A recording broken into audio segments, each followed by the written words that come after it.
Al terminar el mandato de Castilla, San Román fue electo presidente de la República asumiendo el poder el 24 de octubre de 1862 por solo un año ya que falleció en Chorrillos el 3 de abril de 1863.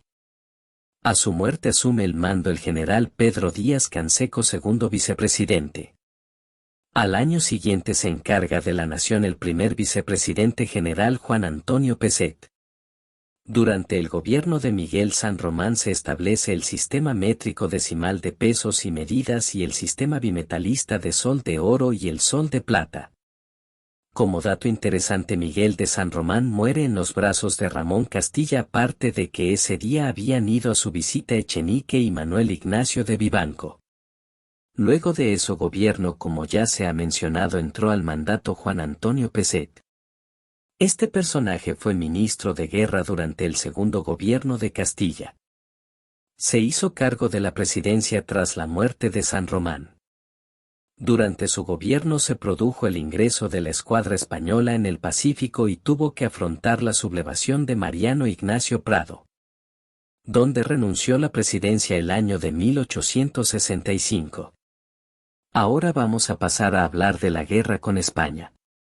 Como todo hecho histórico, este comienza con sus causas. Anhelo y creencia de España que sus numerosas influentes familias en el Perú ayudarían a la monarquía a recuperar sus antiguas posesiones. La deuda del Perú-España señalada en la capitulación de Ayacucho y que trataba de reactualizar. La ambición de la reina Isabel II que deseaba como fuente de recursos para su país las Islas Guaneras. La situación política interna del Perú. Pero en realidad, ¿cómo comienza, cómo estalla la guerra? En 1862 sale de Cádiz una expedición científica española a Sudamérica.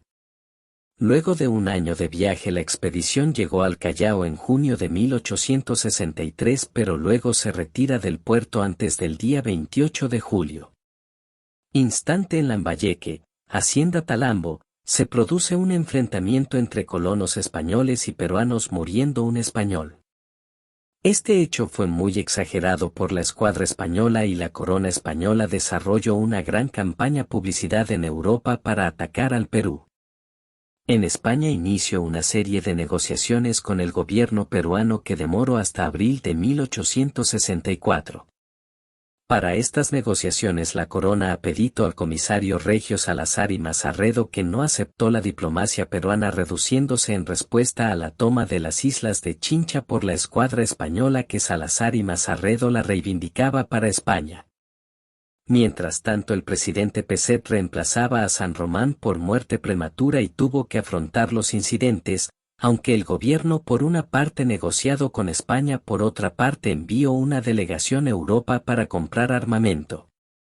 La posición del gobierno frente a este incidente fue la de negociar solo en términos y diplomáticos, la posición fue la de declarar la guerra a España y recuperar las islas de Chincha. Esta última posición también se estaba defendida por los consignatarios del guano que tenían grandes intereses en esas islas. Ante la presión de la opinión y de la escuadra española tuvo que firmar el Tratado Vivanco-Pareja, que resultó oneroso para el Perú. El Tratado Vivanco-Pareja fue mal recibido en todo el Perú. Se le consideró lesivo a los intereses nacionales. El general Mariano Ignacio Prado se sublevó con la guarnición de Arequipa en contra del Tratado de Mención.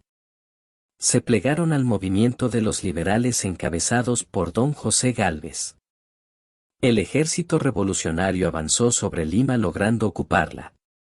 Peset marchó al destierro. El general Prado sumó el gobierno del Perú como Estado y organizó su gabinete presidido por don José Gálvez. Inmediatamente se formó una alianza con Chile, Ecuador y Bolivia y declaró la guerra a España el 14 de enero de 1866. Luego del golpe Estado y rígido por Mariano Ignacio Prado se reformó un gobierno de tendencia liberal con un gabinete dirigido por José Gálvez. El gobierno rápidamente para financiar la guerra obtiene un préstamo de los consignatarios mediante las negociaciones de Manuel Prado y Lavalle. El préstamo se obtuvo a costa de prolongar por más tiempo las consignaciones. El choque militar se inicia con el ataque español de Octavo Chile, donde las fuerzas chileno-peruanas obtienen un relativos. La escuadra española luego procede a bombardear Valparaíso, pero ante la presión inglesa deja de hostigar el puerto y se dirige al Callao, donde se libró el combate de 2 de mayo de 1866, logrando detener la agresividad española. En medio de la guerra fue proclamado el 26 de noviembre de 1865 presidente Manuel Ignacio Prado. Estableció su gobierno en los momentos más difíciles de la guerra con España, tuvo grandes connotaciones nacionalistas. Secretario de Hacienda Manuel Prado intentó ordenar la economía del país. Están vinculadas las empresas de guano. Propuso impuestos sobre las propiedades y la vida productiva, pero se alcanzó a establecer la contribución personal y abrió oficinas recaudadoras en el país. También se puso inconvenientes a exportación de moneda y apoyo a la naciente actividad bancaria. Pero esta miedo fueron eliminadas por el Congreso Constituyente de 1867.